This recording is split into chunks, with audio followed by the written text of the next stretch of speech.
Hello बच्चों, स्वागत है आप सभी का अपने यूट्यूब चैनल पर। आज अपन करने वाले हैं प्रश्नावली 1.2, जिसका पहला क्वेश्चन है, नीचे दिए गए कथन सत्य है या असत्य, कारण के साथ अपने उत्तर दीजिए। तो इसमें एक एक करके अपन सारे प्रश्न करने वाले हैं। वीडियो को पूरा देखें, वीडियो अच्छा लगे तो दोस्तों के साथ शेयर करें, लाइक करें, कमेंट करें, और यदि चैनल पर आप नए हैं तो चैनल को सब्सक्राइब जरूर करें। देखो, पहला क्वेश्चन है, प्रत्येक अपरिमेय संख्या एक वास्तविक संख्या होती है। तो अपने प्रश्नावली 1.1 में पढ़ा था भी वास्तविक संख्या क्या होती है। तो उसमें दिया हुआ था, देखो, वास्तविक संख्या को अपन परिमेय संख्या और अपरिमेय संख्या के समूह के रूप में लिखते हैं।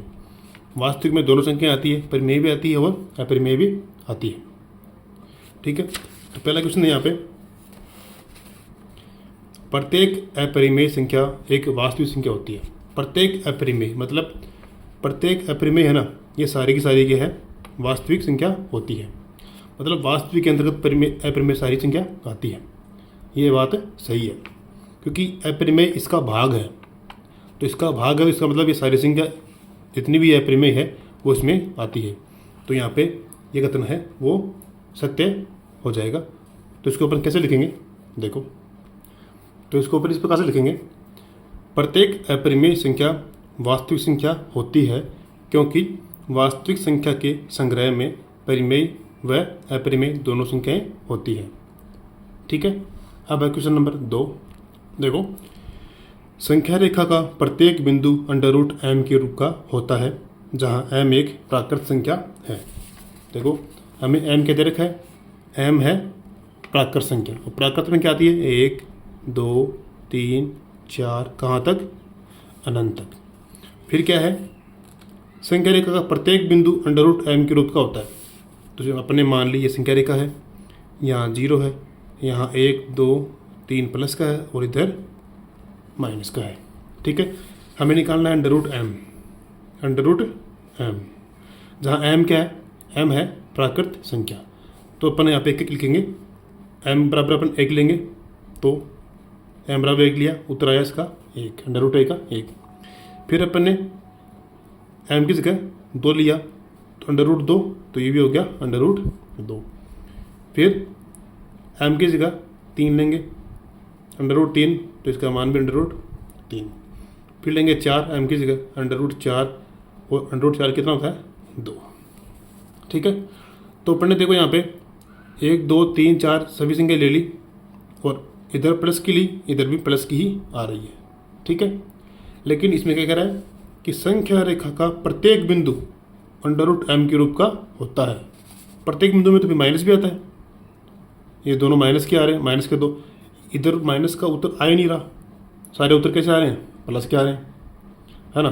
तो प्रत्येक बिंदु के लिए ये बात सत्य नहीं है। तो यहाँ पे अपन लिखेंगे असत्य, क्योंकि हर बिंदु के लिए बात असत्य है, क्योंकि इसमें जो ऋणात्मक उत्तर है, माइनस का उत्तर, वो नहीं आ रहा है। तो यहाँ लिख देना असत्य है, क्योंकि कोई भी ऋणात्मक संख्या किसी भी प्राकृत संख्या का वर्गमूल नहीं होती। अपने भी देखा, वर्गमूल किया था, किसी का भी उत्तर ऋणात्मक नहीं आया था। ठीक है, तो ये बात असत्य हो गई। अब क्वेश्चन नंबर 3, देखो 3 नंबर है, प्रत्येक वास्तविक संख्या एक अपरिमेय संख्या होती है। देखिए कैसे करेंगे, प्रत्येक वास्तविक संख्या एक अपरिमेय। यहाँ देखो, वास्तविक संख्या है, इसमें बोल रहा है कि प्रत्येक जो संख्या वास्तविक है वो क्या है, अपरिमेय है। जबकि यहाँ पर देखो, वास्तविक संख्या कैसी होती है, परिमेय भी होती है। प्रत्येक वास्तविक संख्या, ये कह रहा है प्रत्येक वास्तविक कैसी है, अपरिमेय है। ठीक है, आपके सामने देखो, मैंने यहाँ परिमेय लिखा हुआ है, तो ये परिमेय भी होती है। जैसे मान लीजिए मैंने यहाँ 3 लिख दिया, ठीक है ना, ये क्या कर रहा है, प्रत्येक वास्तविक। तो 3 कैसी है, 3 वास्तविक है, 3 वास्तविक है, लेकिन 3 अपरिमेय नहीं है। 3 कैसी है, परिमेय है। 2 लिख दिया, 2 अपरिमेय नहीं है, 2 कैसी है, परिमेय है। ठीक है, तो ये कथन भी असत्य है। तो यहाँ पर लिखना है असत्य, क्योंकि 3 वास्तविक संख्या तो है, लेकिन वह परिमेय संख्या है, अपरिमेय नहीं है। तो इस प्रकार से पहले के अपन ने 3 क्वेश्चन कर लिए। पहला सत्य है, बाकी दोनों असत्य है। क्वेश्चन नंबर 2 है, क्या सभी धनात्मक पूर्णांकों के वर्गमूल अपरिमेय होते हैं? यदि नहीं तो एक ऐसी संख्या के वर्गमूल का उदाहरण दीजिए जो एक परिमेय संख्या है। देखो प्रश्न में दिया हुआ है कि धनात्मक पूर्णांक, तो धनात्मक पूर्णांक क्या होते हैं? धनात्मक पूर्णांक यानी कि 1, 2, 3, 4, 5, ये धनात्मक पूर्णांक है। प्रश्न में क्या दिया हुआ है कि प्रत्येक धनात्मक, देखो सभी धनात्मक पूर्णांकों के वर्गमूल क्या होते हैं? अपरिमेय होते हैं। चलो अपन अब सभी का वर्गमूल करते हैं। देखो अपन ने निकाला √1 का वर्गमूल कितना होता है? 1 होता है, ठीक है। 2 का वर्गमूल कितना होता है? √2। 3 का वर्गमूल भी √3। 4 का वर्गमूल कितना आ गया? हम जानते हैं कि 4 का वर्गमूल कितना होता है? 2 होता है। अब देखो 1 अपरिमेय नहीं है, 2 √2 अपरिमेय है, √3 अपरिमेय है। लेकिन इसने क्या कहा है कि सभी धनात्मक पूर्णांकों के वर्गमूल निकालें तो वो क्या आने चाहिए? अपरिमेय आने चाहिए। लेकिन अपने पास यहाँ परिमेय भी आ रहा है, इसका मतलब ये बात सही नहीं है। सभी धनात्मक पूर्णांकों के वर्गमूल अपरिमेय नहीं होते हैं। अब यदि नहीं, किसके नहीं होते? तो अपने पास आया था अभी 4 का कितना आया? 2। ऐसे आगे करेंगे अपन तो √9 उसका आता है 3, ठीक है। तो यहाँ लिखना है कि सभी धनात्मक पूर्णांकों के वर्गमूल अपरिमेय नहीं होते। अब कौन कौन से नहीं होते?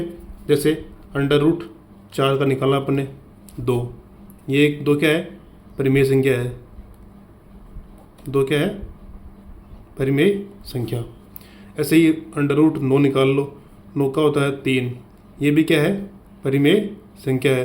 √16 है वो भी निकाल सकते हो, उसका होता है 4, ये भी क्या है? परिमेय संख्या है। तो ये अपना आंसर हो जाएगा।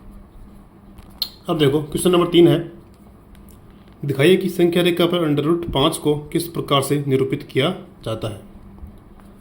तो देखिए क्वेश्चन 3 को करने से पहले अपने को एक पाइथागोरस प्रमेय होती है, वो आपको आनी चाहिए। पाइथागोरस प्रमेय, ठीक है। क्या होती है? कर्ण का स्क्वायर बराबर आधार का स्क्वायर प्लस लंब का स्क्वायर। और ये लागू होती है समकोण त्रिभुज में। किसमें?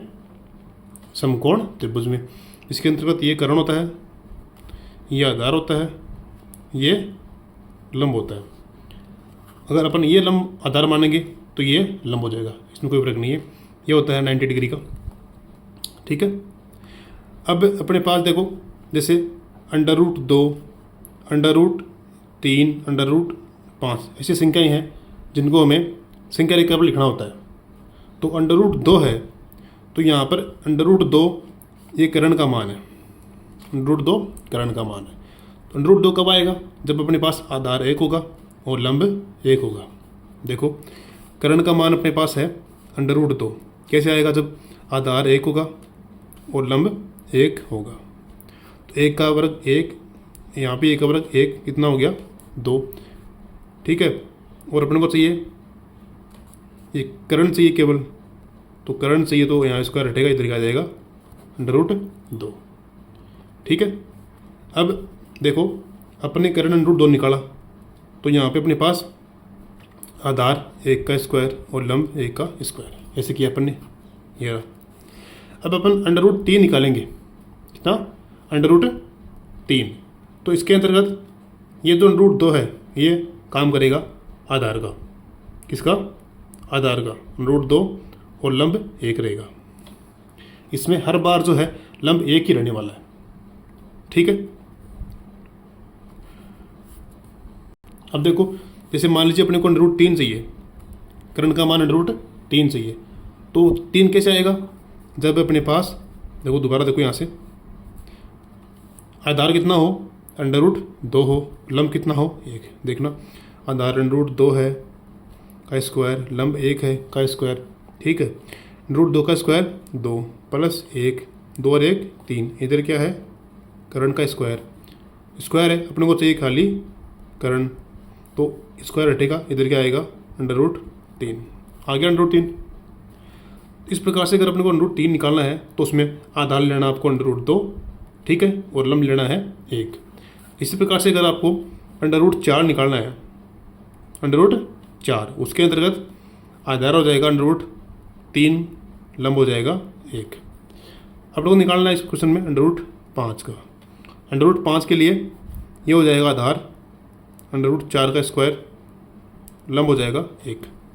लंब सब में आपको 1 ही रखना है, ठीक है। अब देखो √5 का अपन निकालेंगे तो कैसे निकालेंगे, √4 का स्क्वायर में कितना हो जाएगा 4 और +1, ठीक है। 4 और 1 5 बराबर हो रहा है। और 4 को अपन कैसे लिख सकते हैं, 2 का स्क्वायर प्लस और ये 1 का स्क्वायर, यानी लंब। मतलब आधार यहाँ पे इतना है, आधार 2 है और लंब 1 है। अब हमें √5 का निकालना है तो उसमें अपन क्या लेंगे, ऐसे बनाएंगे। मान लीजिए संख्या रेखा है 0 1 2 3, तो यहाँ पे जो ये 2 है ये अपन लेंगे आधार, 1 लेंगे लंब। तो आधार अपन देखो 2 ये रहा, यहाँ से यहाँ तक ये हो जाएगा आधार, ठीक है। फिर लंब लेना है तो यहाँ पर अपन 90 डिग्री कोण बनाएंगे पर चांदे से। फिर यहाँ पर इसको काटेंगे, जो 0 से 1 तक 1 इकाई है ना, 1 से 2 तक की भी 1 इकाई, यहाँ तक 1 इकाई काट देंगे। फिर इसको इससे मिलाएंगे, फिर प्रकार को यहाँ रखेंगे, यहाँ तक खोलेंगे और इधर यहाँ पे ड्रा करेंगे, ये बन जाएगा √5, ठीक है ना। तो कैसे बनाएंगे देखो, यहाँ पे देखो अपन जो 2 सेमी है उस अपन 2 सेमी के बराबर 1 यूनिट मान लेंगे, है ना। जैसे यहाँ पर 2 हो रहा है, यहाँ पर 2 सेमी आ रहा है, लेकिन इसको अपन 1 मानेंगे क्योंकि अपन ने माना पैमाना ये माना कि 2 सेमी बराबर 1 यूनिट। ऐसे ही यहाँ पे आगे इस पर लगाएंगे अपन, तो ये हो गया 2, और आगे लगाएंगे ये 2, ठीक है। तो ये 1, ये 2, ये 3, ये हो गया संख्या रेखा। वैसे आप 1 1 भी मान सकते हो, लेकिन उससे चित्र जो है छोटा बन जाएगा, समझ में नहीं आएगा, ठीक है। अब देखो अपन ने क्या माना था, ये आधार है, √5 का बना रहे अपन, इसके लिए आधार है 2 और लंब है 1, तो ये है 2 इकाई यहाँ से यहाँ तक, तो ये हो गया आधार, ठीक है। अब अपन इस बिंदु पे बनाएंगे, इसको अपन नाम दे देते हैं ए। इस पे बनाएंगे कितना, लंब 1 सेमी का। देखो चांद को ऐसे रखेंगे अपन, इस पॉइंट को इस बिंदु पे, ये लाइन है इसको इस लाइन पे रखना है, ठीक है। और यहाँ पे बनाएंगे 90 डिग्री का कोण, ये बिंदु अपन यहाँ लगा देंगे। और पूरा बनाने की जरूरत नहीं है, बस अपन को सीधा लाइन सीधी खींचनी है, इतना ही खींच लो, ठीक है। अब हमें यहाँ पे चाप काटना है, और चाप कितना काटना है, जो ये एक अपन ने मानी 1 यूनिट इसके बराबर, ये सारे यूनिट बराबर है, ठीक है, इसके बराबर काटना है। तो यहाँ पे रखे और ये अपन ने चाप काट दिया, और इस बिंदु को अपन मिला देंगे ओ से।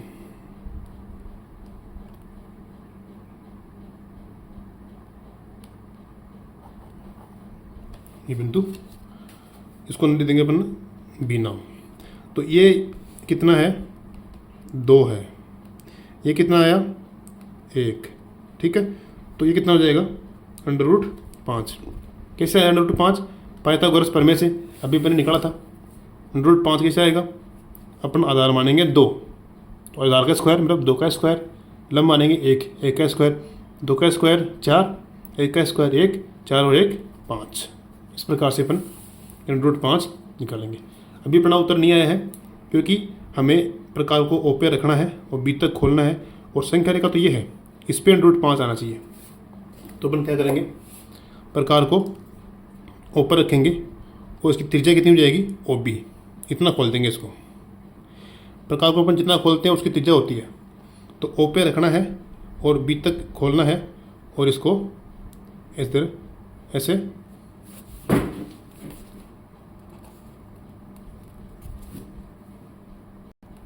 देखो इतना खोल के प्रकार को इधर घुमा देना है, ठीक है। मैंने घुमा दिया। अब ये कहाँ पे काट रहा है? इस बिंदु पे काट रहा है, तो इस बिंदु को नाम दे देंगे ओ ए बी। ये बिंदु है सी। इसका मान कितना है? √5। तो इस प्रकार से अपन √5 को संख्या रेखा पर निरूपित करेंगे, ठीक है। बहुत आसान है, समझ में नहीं आया तो दोबारा देख लेना वीडियो को।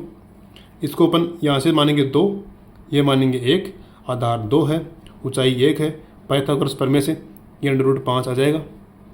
और फिर यहाँ पर प्रकार रखना है, इतना खोलना है और इस पर ड्रॉ कर देना है, ठीक है। अब देखो क्वेश्चन नंबर 4 है, कक्षा के लिए क्रियाकलाप है, वर्गमूल सर्पिल की रचना करनी है। कैसे बनाना है इसको? कागज़ की एक बड़ी शीट लेनी है, नीचे दी गई विधि से वर्गमूल सर्पिल की रचना करनी है। सबसे पहले एक बिंदु ओ लेना है, देखो यहाँ पे बिंदु ओ है, और एकक लंबाई का रेखाखंड ओपी खींचना है। 1 सेमी का एक ओपी खींच देना है, या आप ऐसे भी मान सकते हो कि 2 सेमी को 1 यूनिट मान सकते हो। ये 1 सेमी का खींच दिया। एकक लंबाई वाली OP1 पर लंब रेखाखंड P1 P2 खींचते हैं। ये P1 P2 लंब खींचेंगे, ये भी 1 सेमी का। फिर अब OP2 पर लंब रेखाखंड P2 P3 खींचेंगे, तब OP3 पर लंब रेखाखंड P3 P4 खींचेंगे। इस प्रक्रिया को जारी करते हुए OPN-1 पर एक लंबाई वाला रेखाखंड खींचकर ये इस प्रकार से करेंगे, तो नहीं मिलाकर √2, 3, 4 को दर्शाने वाला एक सुंदर सर्पिल प्राप्त कर लेंगे। इस प्रकार से इधर घूमता रहेगा और एक सर्पिल बन जाएगा। सर्पिल क्या होता है? सर्पिल इस प्रकार से, तो यहाँ से शुरू किया अपन ने, ऐसे करके ऐसे बनेगा, ठीक है। कैसे बनाएंगे इसको? देखो क्वेश्चन नंबर 4 है, अपने यहाँ पे स्केल से लाइन खींचेंगे। इस लाइन में 2 सेमी के बराबर 1 यूनिट माननी है, तो ये 1 यूनिट, ये 2 यूनिट, ठीक है। ये 1 है, ये 2 है। देखो इसमें अपन शुरुआत करेंगे √2 से। पहले बनाएंगे √2 का, फिर बनाएंगे √3 का, फिर √4, फिर √5। इस प्रकार से बनता रहेगा और एक सर्पिल गोल बनता रहेगा। शुरुआत करेंगे अपन 2 से। 2 में क्या है? आधार भी 1 है और लंब भी 1 है, ठीक है। तो देखो अपने पास आधार तो 1 आ गया, अब लंब 1। तो लंब कैसे बनाएंगे? लंब बनाएंगे अपन चांदे से। यहाँ पे बिंदु लगाना है और इसके बराबर पूरा खींचने की जरूरत नहीं है, आप थोड़ा सा बना सकते हो। अब आपको यहाँ पर क्या करना है? ये कितना है? 1 यूनिट। इतना खोलना है इसको, इतना खोल के और यहाँ पर कट एक चाप लगाना है, ठीक है। चाप लगाने के बाद में इसको इससे मिला देना है। तो ये 1 यूनिट है, ये भी 1 है, ये कितनी हो जाएगी? √2। कैसे? पाइथागोरस प्रमेय से। अभी मैंने बताई थी आपको। देखो यहाँ देखो, ये रहा आधार अपन ने 1 लिया, लंब अपन ने 1 लिया, तो 1 और 1 कितना हो गया? 2। कर्ण का मान आ गया √2, ठीक है। अब √2 को आधार मानना है, ठीक है, और लंब को आपको 1 मानना है। तो ये अपन इसको देते हैं बिंदु P, ये है P1। अब अपने को P1 पे बनाना है 90 डिग्री का कोण। तो इसको भी अपन ऐसे घुमा लेंगे और हमें बनाएंगे 90 डिग्री का कोण। किस पे? P1 पे। और सीधा इसे यहाँ बिंदु लगा देंगे और इसको इसे मिलाएंगे। पूरी मिलाने की जरूरत नहीं है, थोड़ा सा मिला देंगे, इतना। फिर प्रकार आपको उतना रखना है, बार बार हिलना नहीं चाहिए, एक ही इकाई, एक ही यूनिट। फिर यहाँ पे P1 पे रखो और चाप काट देंगे और इसको O से मिला देंगे, ठीक है। ये भी 1 यूनिट है। तो यहाँ पे आधार ये √2 है, ये 1 है, तो ये कितना हो जाएगा? √3। कैसे आया? देखो ये रहा अपने आधार माना √2, लंब माना 1, तो इसका स्क्वायर करेंगे तो 2 आ जाएगा। 1 का स्क्वायर 1, 2 और 1 3, ये कर्ण का स्क्वायर है, अपन निकालेंगे कर्ण, तो कितना आएगा √3। तो √2 आधार है, लंब 1 है, तो कर्ण आ जाएगा √3। अब अपन इसको नाम लेते हैं P2। अब P2 पे आपको 90 डिग्री कोण बनाना है और एक चाप काटना है, और ये √3 है ये आपके, और ये अब क्या बन जाएगा, आधार बन जाएगा। तो इसके ऊपर आपको चांदे से कोण बनाना है 90 डिग्री का।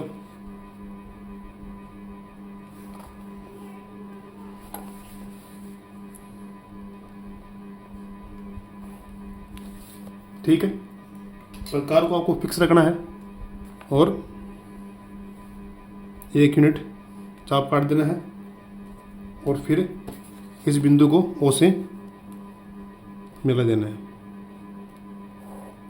ये बन गया आपका P3।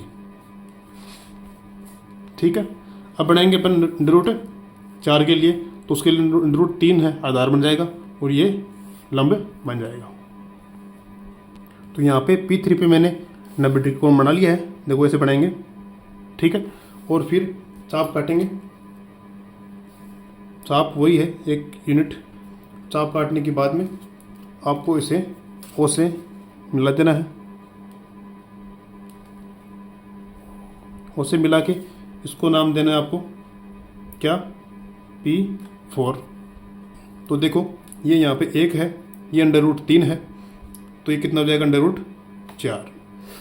कैसे आएगा, देखो अभी अपन ने किया है, √3 आधार है, 1 लंब है, तो आधार का वर्ग, √3 का वर्ग कितना हो जाएगा, 3 प्लस 1 का वर्ग 1, और 3 और 1 4। तो यहाँ पे √4 क्या आ गया, इसका कर्ण आ गया।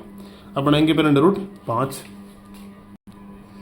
यहाँ पे मैंने P4 पे 90 डिग्री कोण बना लिया है। यहाँ पे चाप काटेंगे, और चाप काटने के बाद में इसको अपन O से मिलाएंगे। ठीक है, ये यहाँ पे 1 इकाई है, ये √4 है, तो कितना हो जाएगा √5। इस प्रकार से आप √2, 3, 4, 5, 6, 7, 8 बढ़ाओगे तो ये इस प्रकार से गोल आकृति बन जाएगी। ठीक है, तो ये आपका क्वेश्चन नंबर 4 था। वीडियो अगर अच्छा लगा तो वीडियो को लाइक करें, दोस्तों के साथ शेयर करें। मिलते हैं अगली वीडियो में, तब तक के लिए जय हिंद, जय भारत।